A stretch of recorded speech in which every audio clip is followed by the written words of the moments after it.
folks. Welcome to the Convocation Unscripted, our special live episode that we do once a month and our first of the new year. Happy New Year 2026.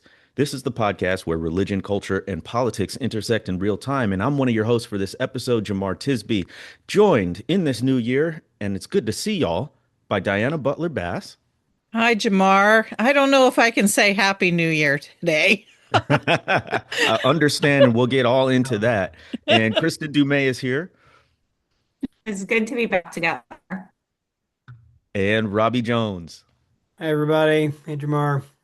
So if you're tuning in live, you know the You deal. We're always sound three. so depressed. Sorry, you Say always sound again. so depressed, Robbie. Okay, now over to Jamar. Right. So you can already tell. Listen, we are three historians and a sociologist. We explore how religion shapes past and present in the United States. And the kicker is we're responding in real time to the events of the day or the past couple of days. No prep, no scripts, just raw, unfiltered conversation. And this, I think, will be a Convocation unscripted classic. We are coming in hot and absolutely unscripted. So thank you for joining us. This episode's officially in session. It is good to see y'all again. We have taken a break for a little while. It looks like almost everyone is at their home base. Kristen, you're out and about again. Anything Mhm. fun? Yeah, it is actually. I just about 3 minutes ago got into my room here, so a little bit frazzled, but glad I made it in time. I'm in Chicago at the beautiful Blackstone Hotel for the annual meeting of the American Historical Association and the American Society of Church History. So I'm here for 3 days, commenting on a panel on masculinity and catching up with a lot of friends. Oh, very good. It is a historian's family reunion. We're glad Yes. you're there. Diana, how are you doing? Good to see you again. Well, the good part is Richard and I have done a massive cleaning out of our house in the last few days. We decided to start the new year lighter. And boy, it is an amazing feeling to go through and just say, we don't need this anymore. All these papers can be shredded. So we've been taking care of that kind of work and moving pictures around and just sort of redecorating and I guess kind of you might want to say re-nesting to be comfortable in this year, which is a thing that I think we need to do. Because other than that, I have had 3 sleepless nights, and I'm looking forward to talking to you all about that. And I'm just really glad to see your faces. The feeling is mutual, as well as our folks joining us live. Just want to remind you real quickly, we do have a Q&A function. We're not going to be talking the entire episode, although there's a lot to talk about, but we want to hear from you. So please do use that Q&A function. If you put it in the chat, we're going to lose it. We're already getting an active chat and we love it. So keep it going. Robbie, what's going on with you? Anything good? I like Chris and I are on kind of parallel book paths. So we both turned in a book manuscript right before the break, and I am mercifully waiting on copy edit. So I've had a few weeks to just kind of sit and let it go a little fallow. Kristen sounds like she hasn't quite gotten, she's getting hers in batches and has to turn it around fast. So I've I got just turned mine in on Monday, let me be clear. oh my gosh. Yeah, so I did mine And right before the break, but I've got until next week to start thinking about copy edits and realizing you're at that terrible moment where if it's not in the book now, it's not going to Mm. be in the book. Like that's always the moment of terror for me because while you're writing, there's always the opportunity you can add stuff. And now, no, this is it. This will be what it's going to be. But that's good. I mean, and I think we'll both of us will have books out. We may even be out the same week. I don't know. Is that right? Early September.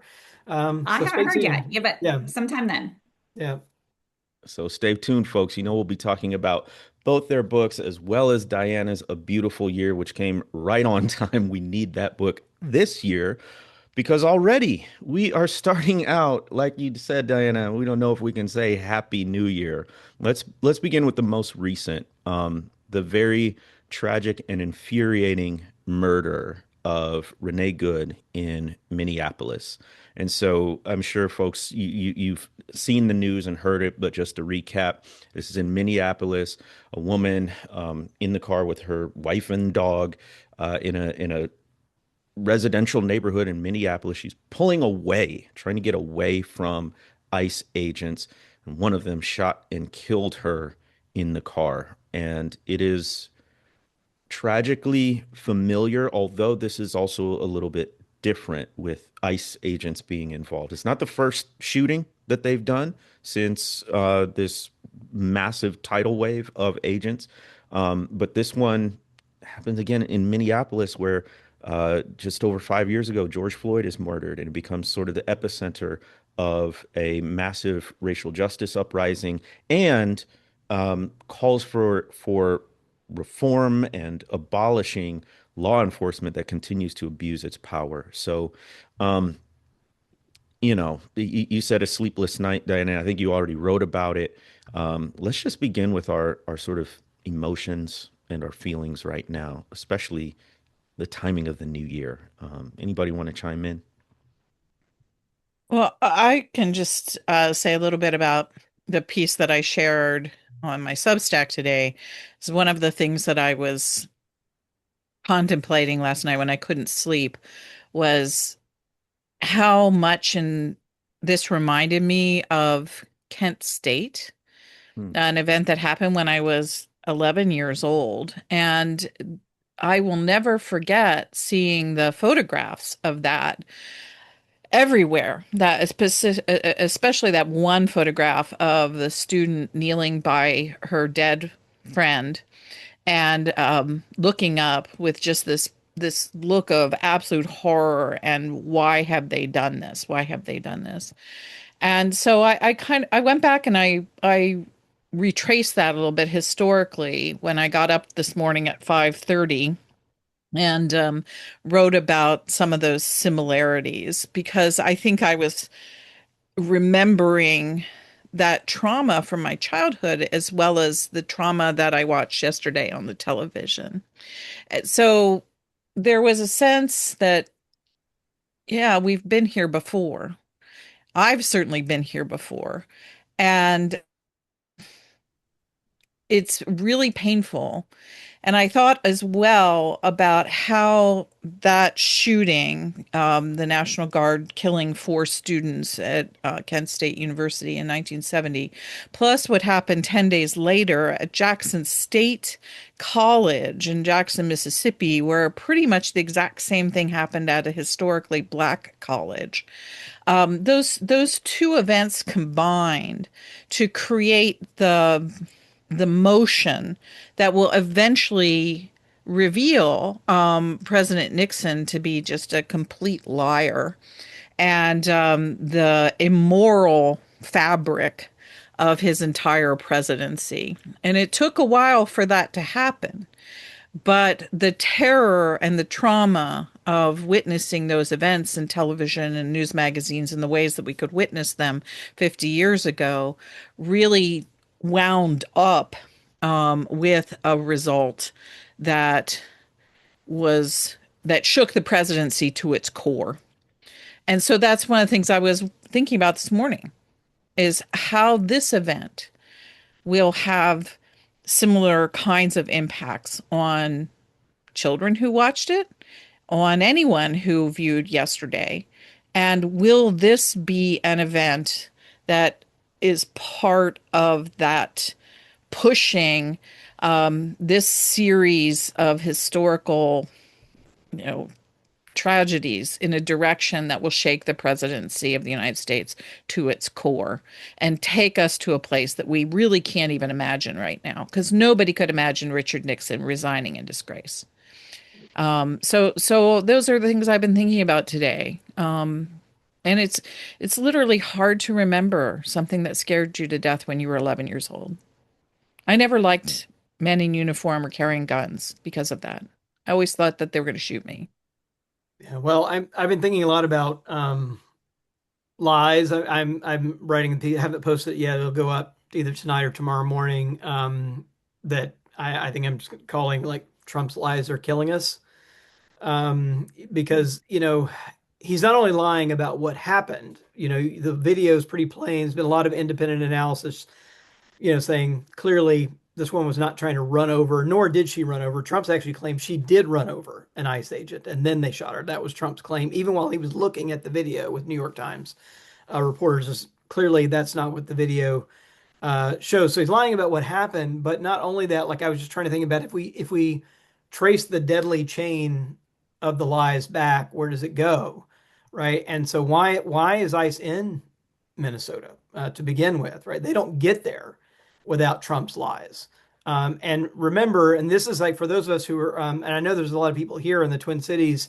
I've seen several in the chat, and I think many of us are friends with Angela Denker, Travis Norvell, and others who are clergy in the city, and kind of have been on chats with them today. And hearts go out to all of them. And kids are out of school, and it's all a real mess there in reaction. But the thing I was remembering is that, so what's at the heart of this is a racist screed that Trump went on in the early December, where he was attacking Somali immigrants, right? And so there's a large population of Somali immigrants, and for those of us tracking the kind of faith and politics angle, they're there because they were resettled by Lutheran Social Services for a big part of it, with the support of the U.S. government, right? It was kind of government funded thing that sort of, and that's the role we used to play in the world, right? That we would provide homes for refugees, and they're there because of that. And Trump went on this screed in early December, you may remember it, where he called Somalia a stinking country, that we don't want people in our country. He called them garbage people. That was the word that he used back then. And so now we have 2,000 ICE agents deployed in this provocative, very aggressive way here. But if you trace if you trace it all back, there's only lying about what happened, but the lies are at the root of why they're even there, right? And for example, and the lies are at the root of why ICE has $170 billion to spend, right, on this very aggressive immigration enforcement. It's all built on lies, right? And I think that's the thing we've got to remember, that none of this gets off the ground, and lies are horrible for all kinds of reasons, but they are actually killing people in the U.S. And the Contrarian this morning had a source showing also that, like, this is not the first death. You mentioned this too, Jamara. This is not the first death, but even just since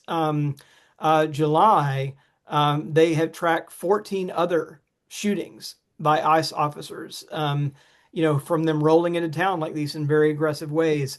So we've got at least 15 people who should be at home with their families right now, but are not, because, and again, you trace the chain back, it's anchored in lies that Trump's been telling about immigrants that are also bigoted and racist, by the way. The Judd Legume had a piece today, and he pointed out that in the last 12 months, ICE has spent 600 times more money on arms, and guns, anything having to do with shooting, killing people, than they had in the entire period before that. I mean, the chart literally showed this line, and then it went up like this in the last 12 months. 600 times more money on guns. And all I could think about this morning was Chekhov's gun principle in theater writing, is that if you introduce a gun in Act 1, it's going to go off by Act 3. And that's what we're seeing, is that the streets are flooded in these cities where ICE shows up with people who are being recruited by these propagandistic, horrible campaigns to create, American purity, and they're being given armament, to the maximum degree. And of course, they're going to be using it. And of course, more people are going to die.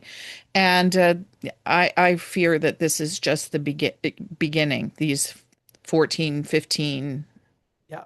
specific deaths of these ICE shootings.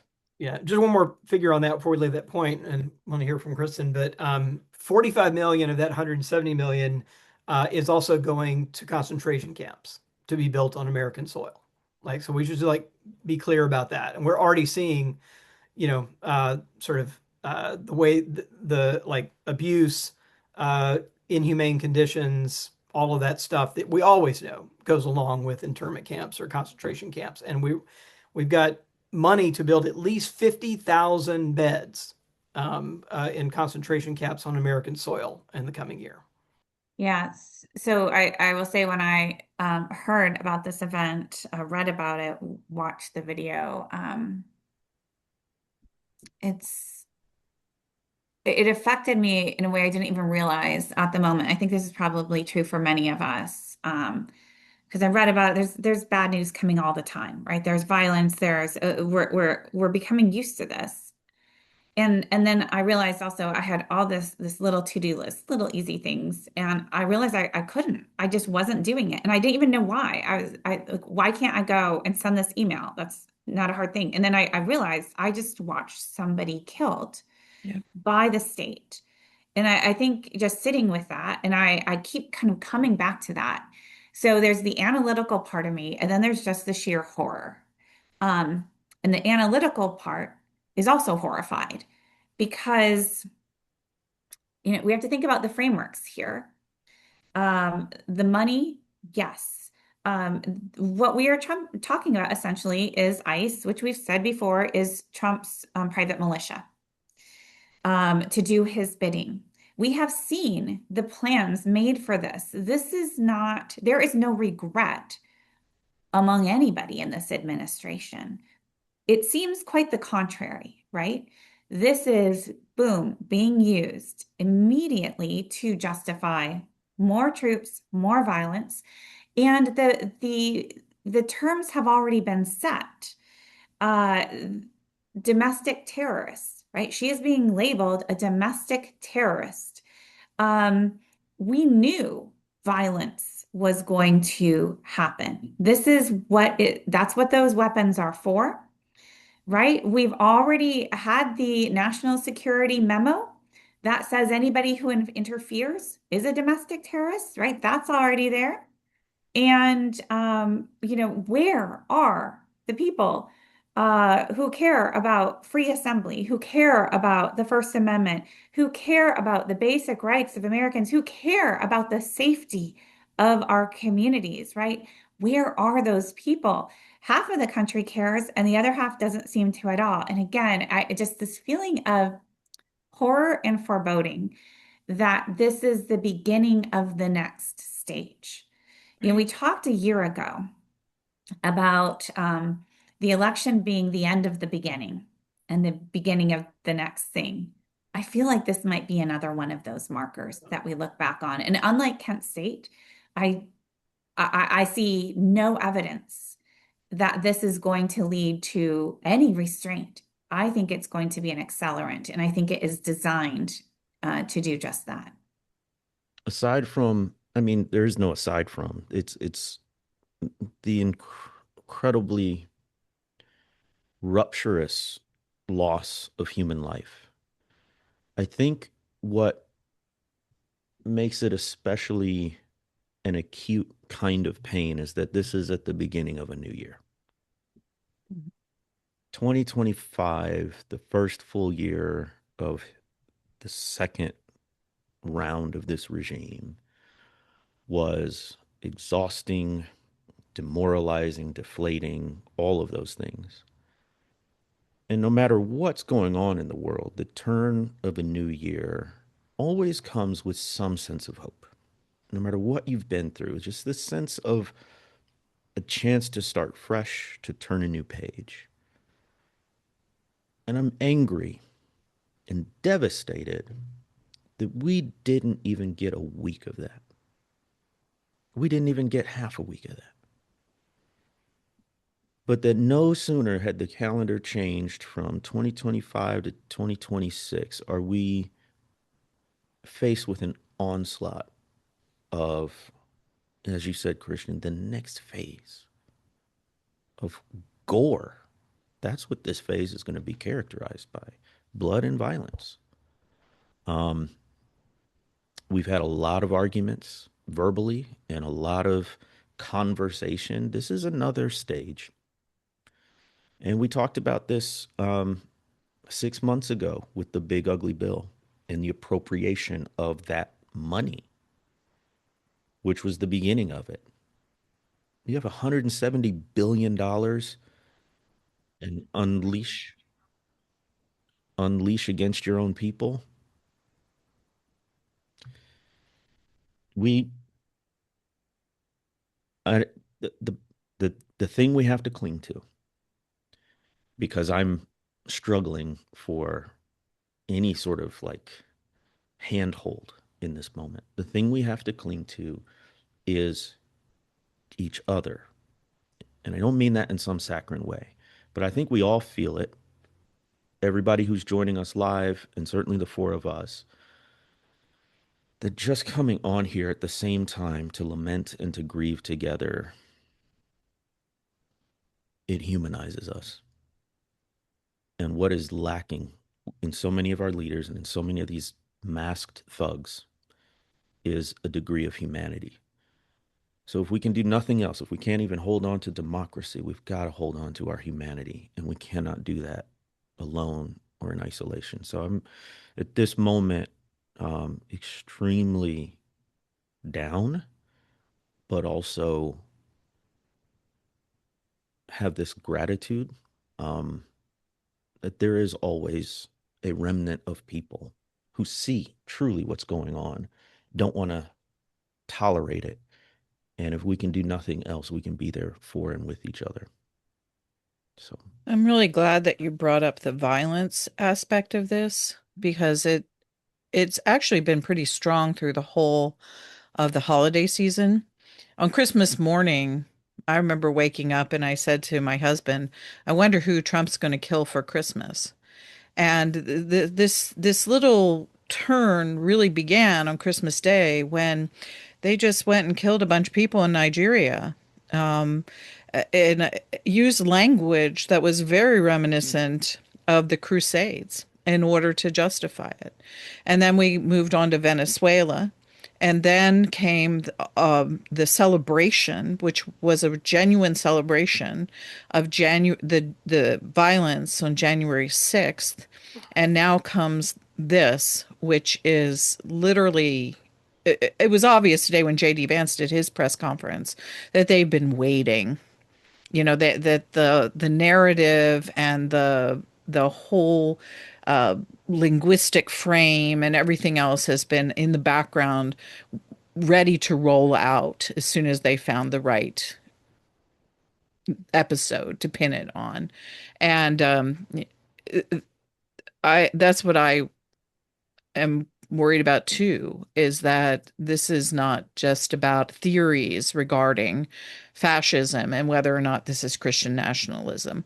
This is fascism and Christian nationalism in action.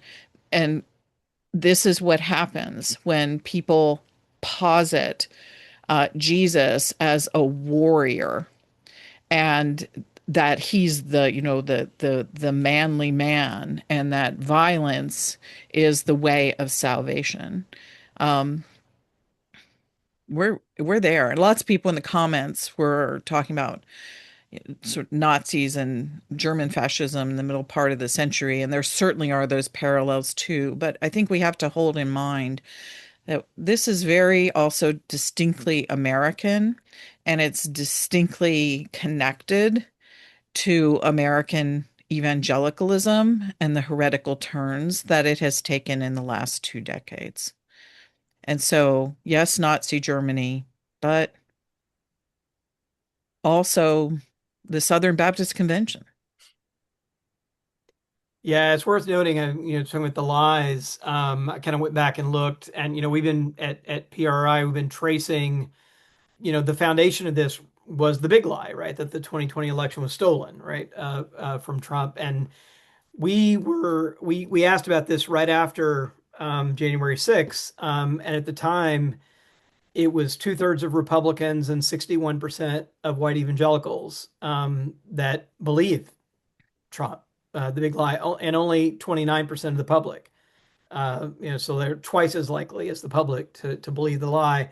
That has hardly wavered over. So even when they went back to the polls in 2024 to vote, it had gone down just a few points, but it was still solid majority of white evangelicals and 6 in 10 Republicans still believing as late as 2024 that big lie. And then, of course, Trump made that a litmus test for anybody to get a major cabinet appointment, had to affirm that the election was stolen. So he made lies a litmus test of even the most senior leadership in the cabinet, right? Had to kind of go along with the lie to even get the consideration for an appointment. And I just keep wanting to go back to I know Hegseth is over DOD and not over Homeland Security, but you mentioned the Crusades. You've got to remember we've got a man who's the head of the Department of Defense who keeps calling it, by the way, the Department of War to kind of up the militarism, but he is covered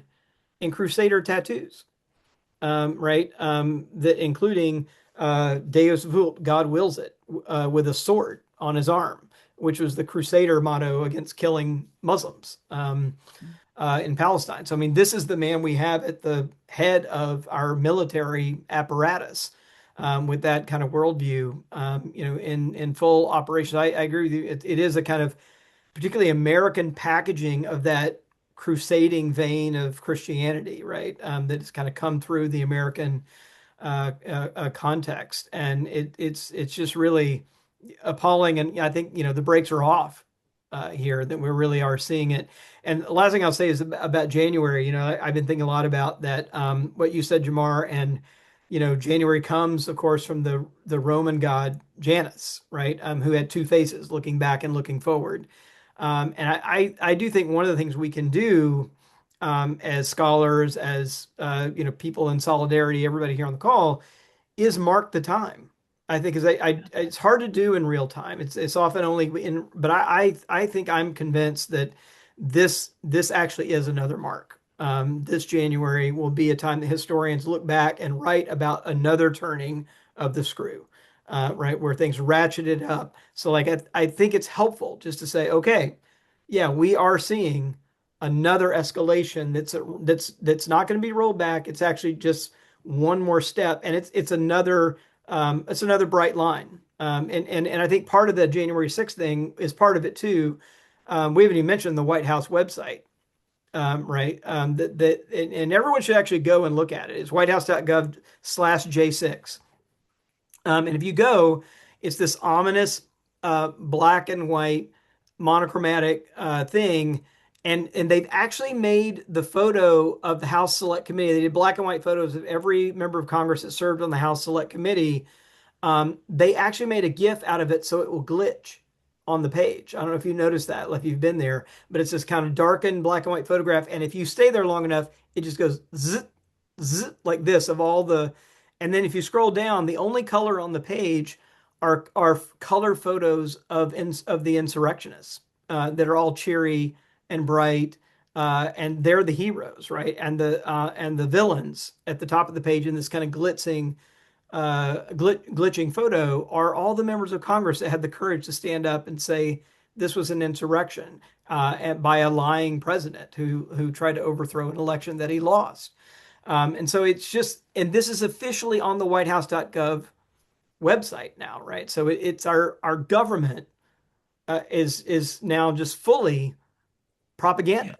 And we just have to know, I'm at the point now where if you go to the CDC, if you go to the National Parks website, if you go to wherever, right, you can't trust any longer anything that's on an official government website. It's just all propaganda. The other feelings of heaviness that I feel right now, I see somebody commenting on just our faces, right? I think we're just all experiencing this together. And one of the sources of great heaviness that I feel is that in years leading up to the 2024 election, all of us were, especially the months leading up, we were trying to rally people, we're trying to educate people, trying to mobilize, trying to get people in this democracy to make a choice that would preserve that democracy, right? So that agency, asking people to do things, to mobilize, to speak out. After the election, things felt different for me. What is there to do? And for the longest time, people, when they'd meet me, I'm sure you guys had this too. I'd hear from people, "You're so brave." And I'm like, I didn't want to hear that kind of language because at that point, there was no risk, right? Now, yes, if we didn't act, then it could grow into something with genuine danger. But in the years leading up to this, that was our time to act. And I say this as somebody who has studied 20th century German history, right? You can kind of see these different stages. I'm like, no, this is not our time to be afraid or even, to think in those terms. This is our time to act. I knew that changed with the last election. And what I've felt is a kind of bind and a burden. Do you mobilize people to act now? Knowing that there will be a cost, not necessarily for everybody. And none of us know if that window for action has closed or this is the moment, right? To really do something. None of us know. I don't know. But 4 months already, and I've said this in different places, written it, like I can no longer in good conscience tell people to act without also saying it may come at a cost, right? It may come at a very real cost.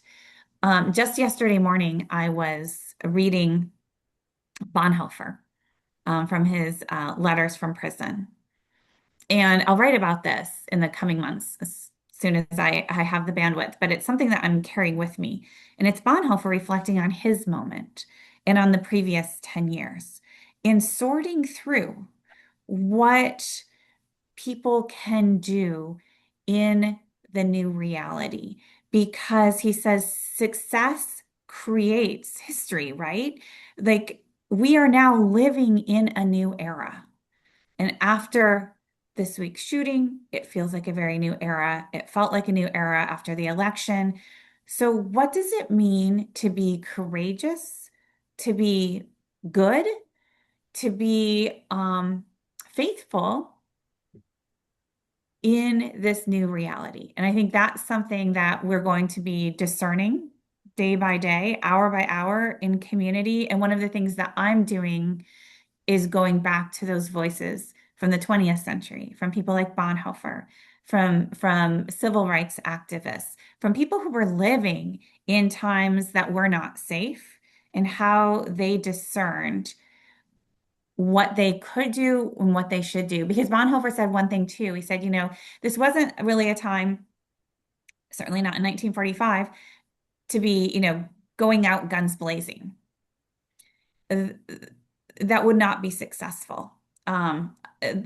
But and people who would do that, in a sense, weren't looking into the future. Like, how can you live with the evil? How can you live with the threat and be strategic enough to still have an eye on the future? What can we do now for the generations to come? So anyway, there's a lot there. And these are the things that I've been grappling with, and that's just really intensified in the last 24 hours. I want to remind folks again to put your questions in the chat. We are going to transition to that momentarily, to answering your questions. We want to hear from you. And again, if you're looking for that, it's usually on the bottom of your screen, and it'll just have a Q&A. We only got 7 questions so far. That's not enough. Let's get in there. I'm going to say this. This is all very reminiscent of what we have seen, particularly on social media, over the past decade. And so when I heard of Renee Good being shot and killed in her vehicle, I thought of Philando Castile, Mhm. which was also in Minnesota, actually. And I am frustrated because Black people have been saying Yeah. that law enforcement is not on our side. I am deeply frustrated that back in the 60s, the Black Panther Party formed, and their full name was Black Panther Party for Self Defense. Self defense against whom?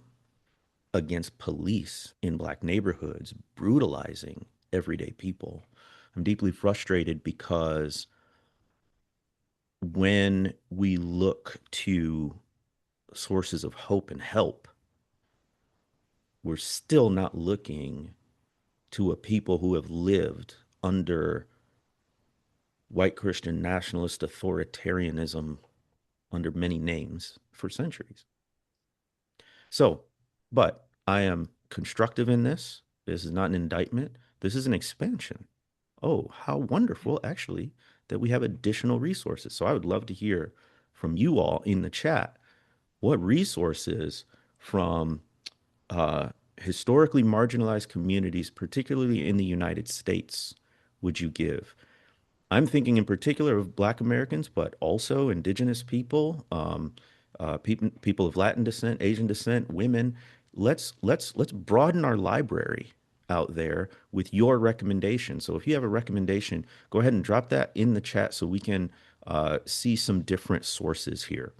And with that, we haven't talked about Venezuela. We haven't talked about the 5-year anniversary of January 6th.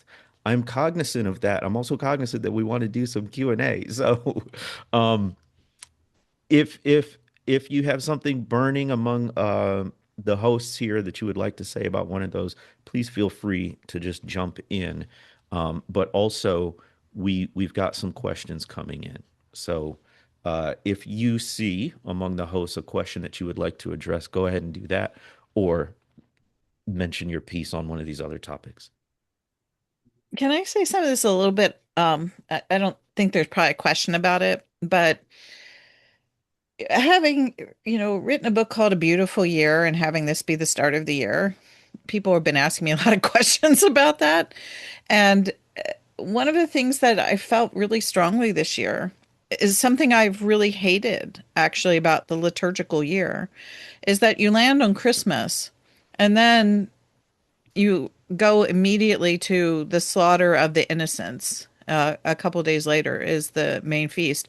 And January 6th, of course, is also Epiphany, which is when the three kings, the story of the three kings with Jesus, and Herod tries to manipulate them so that he can kill the baby Jesus and the slaughter of the innocents, which doesn't probably really happen historically, but people thought it could because Herod was such a bad dude. Um, and so Christmas for me liturgically has always been very complicated because it goes from peace on earth, joy, goodwill to all to the first ever Christian martyr to then this political massacre of children because Herod's angry that he can't find the child who he thinks is going to replace him as king. And so, in a sense, the news has been more in line with the liturgical year this year than it ever has been in my experience. And maybe we bought into kind of a false notion, a very secular notion of what Christmas is. Hmm. Um, and the the liturgical year has always said that the kingdom of God comes, but the people who resist it, and that their resistance is sharper and more violent after the birth of the child. And so that's just one of the things that I've been sort of feeling, is that beauty doesn't mean you just ignore all the ugly things. Is that beauty actually means that there's this deep tension in the universe between the longing for justice, between the proclamation of peace, and the people who will do absolutely anything to stop peace and justice and compassion from becoming realities in our communities.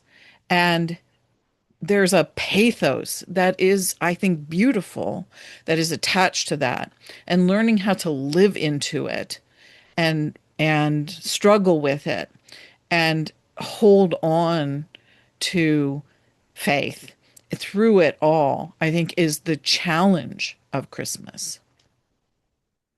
So we have a question here. What do we think about Venezuela? Does anybody want to give a bit of a framing? Let that sink in, what Diana said. And also, it does seem, if we think of what Robbie was saying, that we're kind of marking things, that also took my breath away. Not unexpected, right? Here's the other thing, like they're signaling what they're going to do. They've been telling us for months that this is their plan. Read Project 2025 and the hemispheric, right, plan that they have. Like this is all laid out.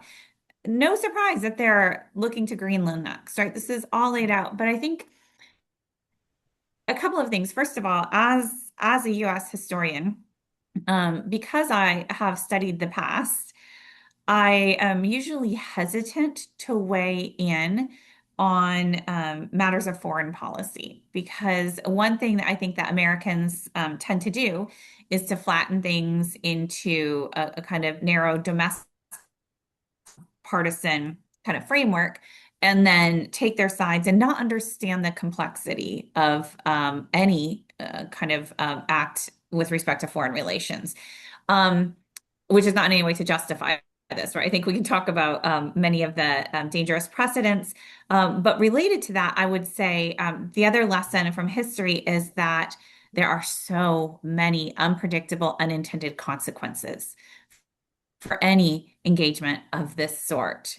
And I mean, history is just rife with examples. And that's why I'm always hesitant to say this is what we should do or this is what should have been done. But this is such a departure from the post-war liberal order, right? This is such a departure from international law.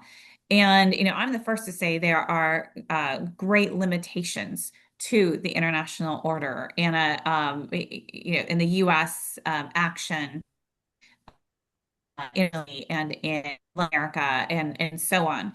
At the same time, it has provided a sort of stability and certainly a sense of allies and rivals, and all of that is now shuffled. And so I think we have no idea what the consequences of this are going to be.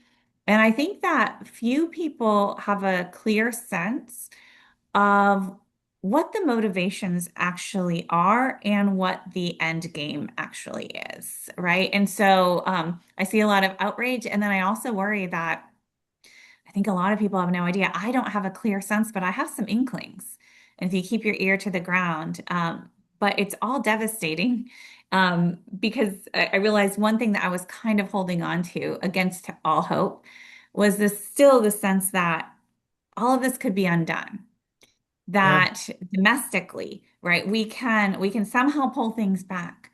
But when you look at the international realignments, the making Europe our enemy, now planning to seize Greenland from, Denmark's control, taking out a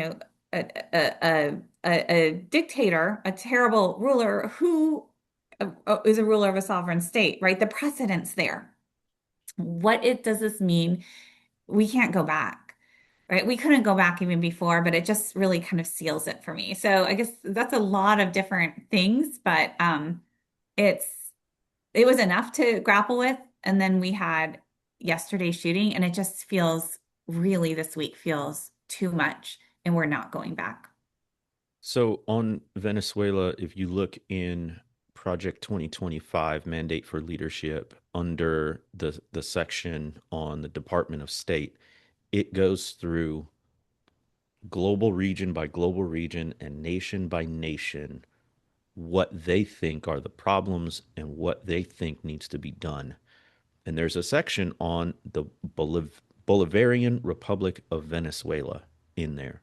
It says a lot of things about the prosperity of Venezuela due to oil, how it has gone down since Chavez and Maduro. And then it says it frames all of this as a these are potential footholds for communists in the Western Hemisphere. And they say to contain Venezuela's communism and aid international partners, the next administration must take important steps to put Venezuela's communist abusers on notice while making strides to help the Venezuelan people. So this was all laid out. And this goes back to the Crusader mentality, the white Christian nationalist mentality. My sense is Trump and his coterie of malignant minded people are saying, we've got the guns, we've got the military, we've got the power. Why should we follow these rules? Nobody can stop us.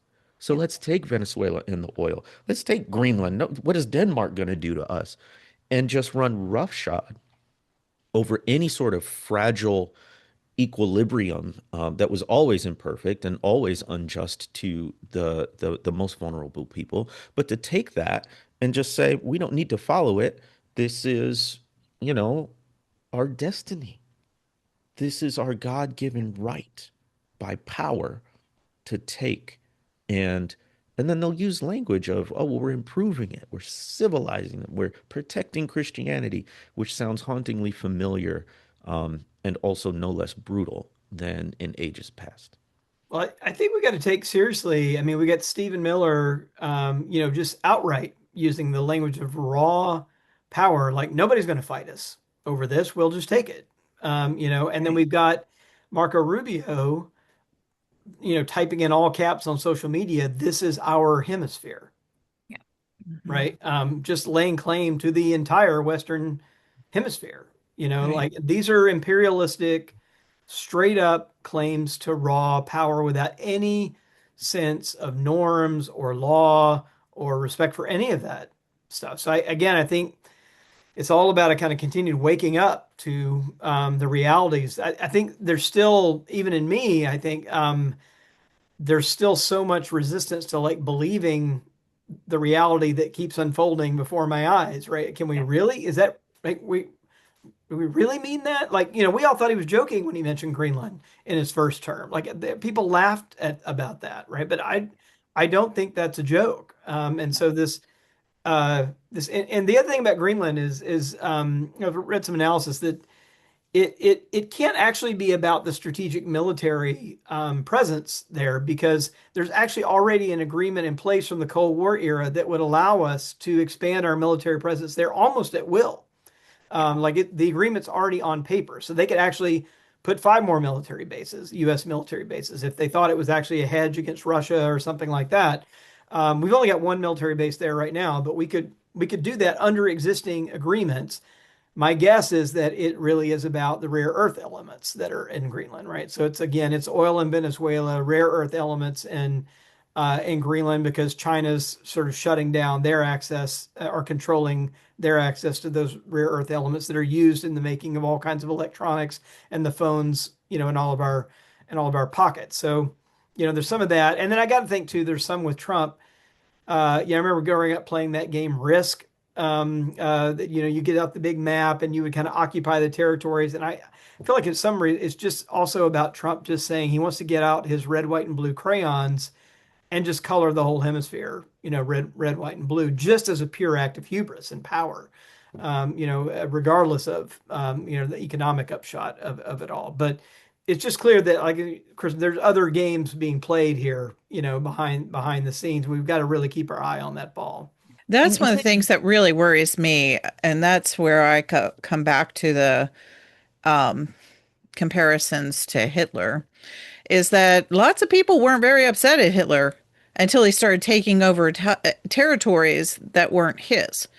Once you get him walking into Austria, taking over Poland, all those sorts of things, and the expansionism was the thing that really kicked off global anger at Hitler. I think people would have let him do whatever he wanted to do if he would have basically kept it within the borders of Germany.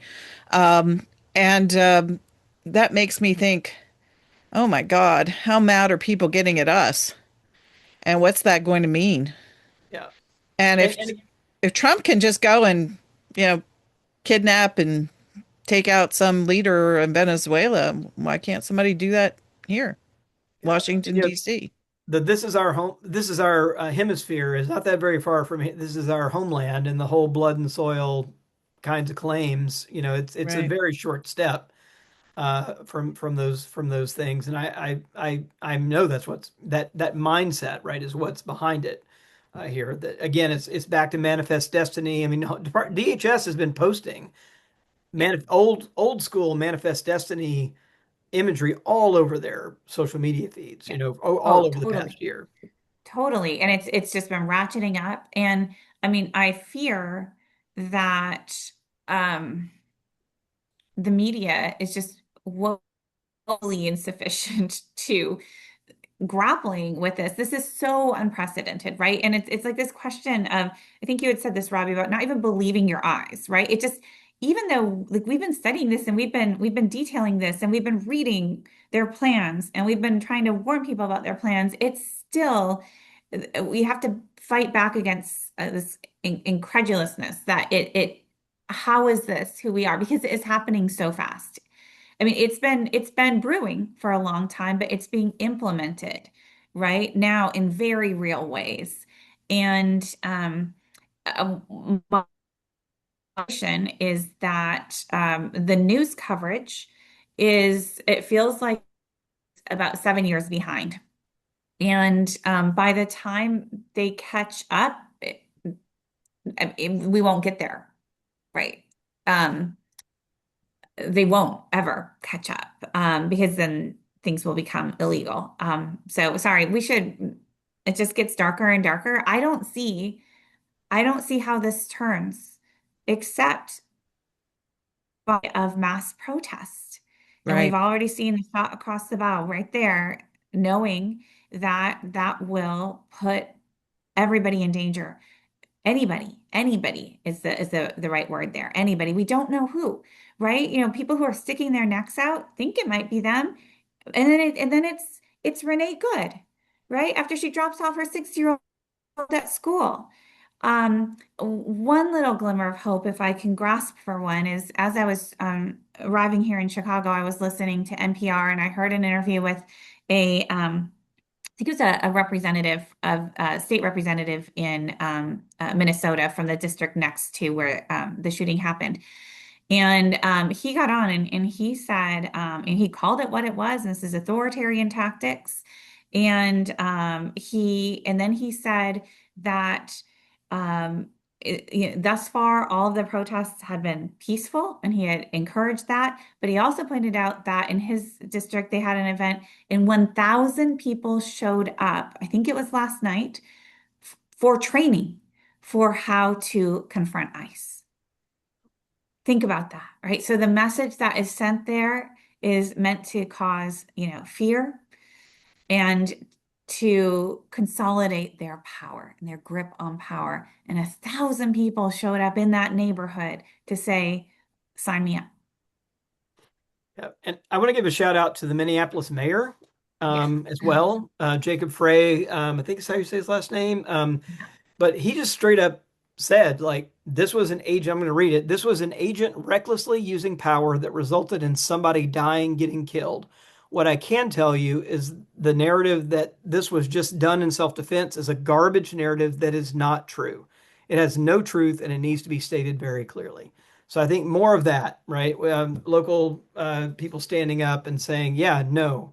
And we're going to have that because we're already seeing, for example, the FBI is freezing out local law enforcement's access even to Yep. the evidence in this case, right? So we're going to have nothing but a propaganda, messaging from the national authorities. And so we're going to have local officials being able to stand up and say this. And I think I saw somebody in the Q&A who was saying about running for office. Let me find it real quick. Yeah.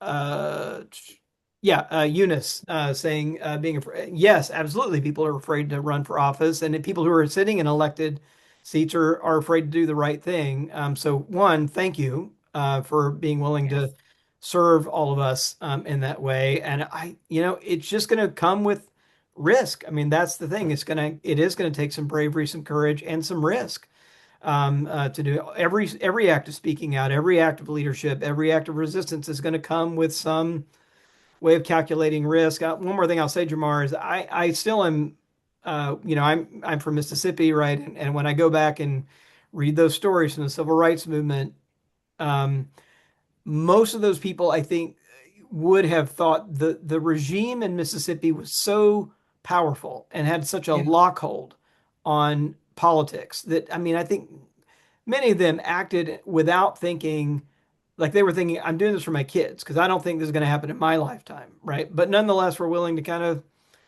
step up and put their lives on the line. Everyday people come home from their jobs and show up, right? And go out and beat the pavement, register people to vote. Even that was an act that carried a lot of risk to not to their livelihood. People could get fired just for being registering people to vote or for registering to vote themselves.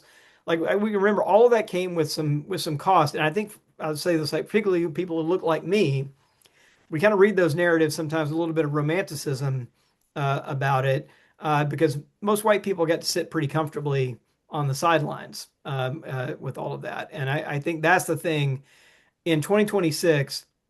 If you're a white Christian and you're feeling comfortable, you're doing it wrong.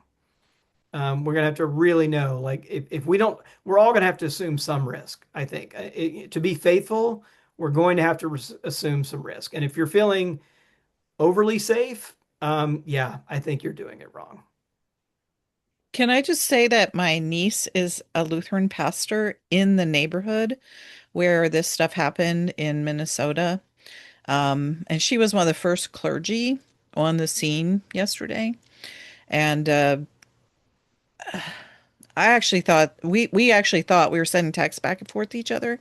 We thought she might have been the one who got killed.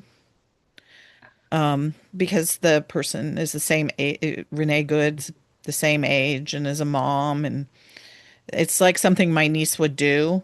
Um, and so I really would appreciate just anyone who prays, to pray for her safety. But she's out there and she's continuing. Yeah. And if she can take that risk, many, many more of us can. And I just wanted to share that with Yeah. the group tonight. Yeah. And I do think that's so important too. I mean, the thing about the clergy that were standing up in Chicago and in Twin Cities, um, that's really important. But and I know there's many of you who are clergy here, so thank you for those stands that you have made Yep. with no small risk to yourself.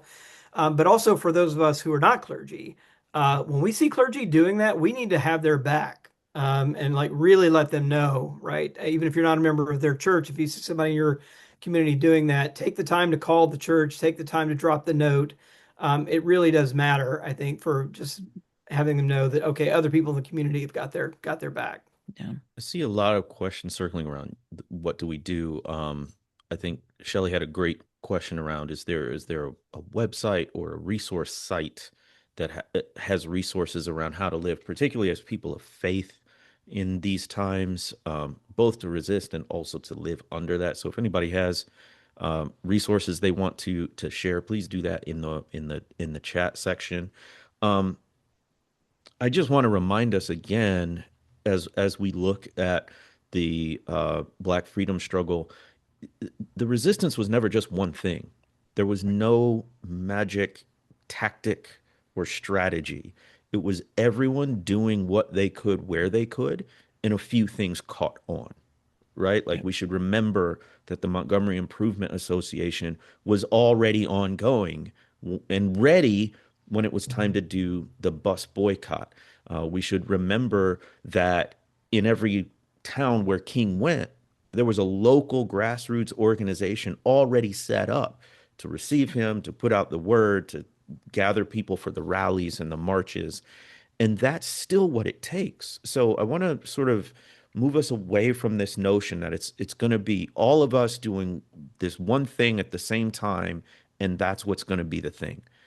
Obviously, there's room for mass protests, mass movements, but the mass part comes from what appear to be very small actions, mostly locally, that when the time is right, because here's the alternative. If you're not doing that and you're waiting for the big thing that we all get on board with, when something happens where you are, you have no infrastructure, you have no experience, you have no base of people ready to respond.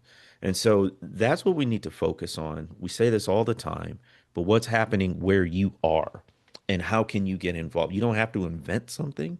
You don't have to be the originator of something more than likely. If you do want to do something, gather the like-minded people around you. Begin in your faith community if you have one, or other groups that you have. And when you get people together, and you never know what's going to come of that synergy, right? So number one, I think what's going to happen is you're going to have a shared space to grieve and lament, which in itself is a form of protest and resistance. And it's what we need to do as humans to keep going. But number two, something's going to catch on. Someone's going to say something. You're all going to find a similar burden. You're all going to find a sort of uh, position or influence that you didn't know you have. And that's what creates momentum. So don't feel bad if you don't know what the thing is, because there is no the thing. It's a bunch of us doing different things together at the same time. And then me as a person of faith praying for the Holy Spirit to move. One of the Amen. most important practices that is something I'm not entirely sure people consider a practice of justice, but is the idea of witnessing. One of the things I think that's disturbed me a bit in the last year is how many people have told me that they have stopped watching the news and that they just can't read it anymore. And I do understand that. It's very hard. It's been hard on all of our mental health. But I keep thinking about the stories of the New Testament. One of them that's so powerful is the women who went all the way to the cross with Jesus. And there were people who stood and witnessed the power of the empire to murder God. And they did not turn their backs. And those witnesses become key to the story as it unfolds from that point. And so sometimes just watching and knowing and holding your cell phone up and taking pictures. You don't have to jump in with your entire body, or you don't have to join a mass movement. But if you can witness with courage, that is a spiritual practice that actually has a huge impact on others. And I think that it's essential to this how the story will move forward from this point. So it's just one that I'm thinking about, in part because of the New Testament, but I'm also doing some work about a woman who was a white woman who was a slaveholder's wife in Georgia, and she wrote a narrative of the black women who her husband had enslaved, and she literally witnessed to their lives. And that narrative becomes one of the boldest acts of the resistance to enslavement that any Southern woman, white woman, will do um, in the years before the American Civil War. And that woman lost her marriage and she lost her children because she was willing to witness to the lives of the Black women who were being held so unjustly and violently by her husband and by her neighbors. And the bravery of that kind of witness is astonishing to me. Any final thoughts as we wrap up here? Just appreciate the many thoughtful comments and words of encouragement that you all are sharing with us and for each other. It is good to be together and to walk this path in community. And just thank you to Jamar for your words, that reminder of it's the little things, and you don't know which one. So don't hold off and wait for the big thing. And feel stressed and anxious that you don't know what that thing is, and feel more and more helpless and more frustrated and just wanting to check out. Doing the little things means you will connect to the people, and you will have this kind of community, but in real life, and build those networks and be ready. And maybe you'll be the ones to spark something. I'll leave with one thing's been staying with me. I was reading of all things, the amicus briefs that were filed by the religious groups against the Trump administration and their lawsuit against the sensitive locations policy, which, for those of you who don't know, there's been a longstanding, longstanding practice, Democrats, Republicans, that ICE does not conduct enforcement actions around schools and churches and hospitals and what are called sensitive locations for humane reasons, right? And all the reasons you can imagine. One of the first things the Trump administration did was rescind that decades-long observance and norm there. And then some religious groups filed suit against it. And one of them was the Society of Friends. And they made this theological argument that's really stayed with me. And in an amicus brief to the court, which I love, also making a kind of strong theology argument to the court. And they actually prevailed. So they have a temporary restraining order that ICE cannot actually conduct. It only relates to the groups that were involved in the lawsuit, but for those groups they won. But here's what they argued. They argued that their belief was that God speaks through people in the congregation, and that if ICE was standing outside the door, it would prevent certain members of their congregation from being able to attend. And it meant that God could not properly speak to all of them if those people were not able to attend. And that was the argument that was found convincing, right? That it was a prohibition about their religious practice. But there's such a strong message of solidarity and the kingdom of God, and this idea that we can't be the church, we can't be the community if all of us are not there.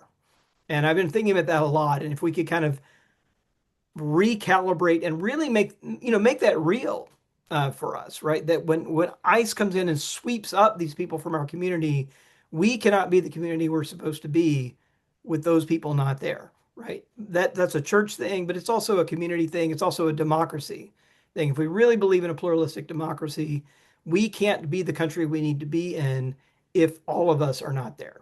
And so I've been trying to think about that idea of kind of what it would mean to reorient around that kind of vision. Well, folks, I think we've said this often in the past year. Our sort of unofficial tagline is "Come for the despair, stay for the truth, grow in community." And this was sort of the perfect example of all of that. Thank you so much for joining us for the first live Convocation Unscripted of the year. We do this monthly, and to hear about it, the best way to do is to subscribe to convocation.substack.com. Most of you already are, so do us a favor and share with someone this episode and that link. On behalf of me and my co-host, thank you for joining us on Convocation Unscripted. We'll see you next time.